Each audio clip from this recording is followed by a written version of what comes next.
En tant que conseillère professionnelle, je vois des entrepreneurs échouer chaque semaine. Et à chaque fois, les premiers signes étaient là dès le début. On te vend du rêve partout, on te dit de lancer ton business, on te dit de devenir ton propre patron, on te dit de devenir libre, mais personne ne te dit ce que moi je vois de l'autre côté du bureau. Les dossiers qui partent bien et les entrepreneurs qui reviennent 6 mois après en me disant qu'ils stoppent l'activité. Aujourd'hui, je te donne les red flags gratuitement, que ta banque ne te dira jamais. Donc reste jusqu'à la fin, ok? Red flag numéro 1. Il se paie en premier. Premier bénéfice, premier salaire. Erreur fatale, les gens. L'argent qui rentre appartient à la boîte, pas à toi. Les entrepreneurs qui durent réinvestissent avant de se payer. Red flag numéro 2, tu n'as aucune trésorerie de sécurité. Pas de coussin financier. Dès qu'un client te paye en retard ou bien qu'une charge tombe, c'est la panique. Une boîte sans trésorerie, c'est comme une voiture sans roue de secours. Red flag numéro 3, c'est de confondre chiffre d'affaires et bénéfice. J'ai fait 10 000 € ce mois-ci. Oui, félicitations. Mais t'as payé quoi en fait? Tes charges, tes impôts, ton stock, ce qui reste après, c'est ça qui compte, pas ce qui rentre. Donc faites bien la distinction entre le chiffre d'affaires et le bénéfice.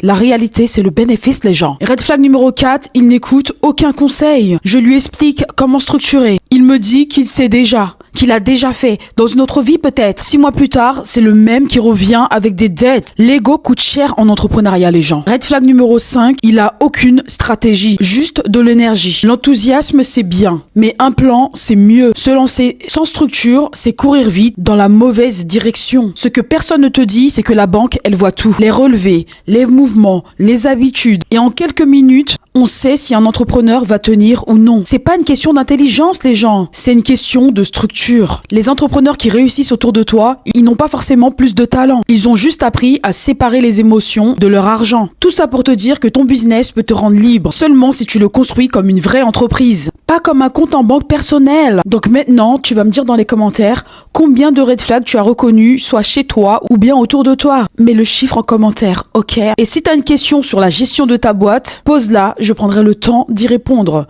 Sur ce, je te souhaite une belle journée. Bisous, ciao.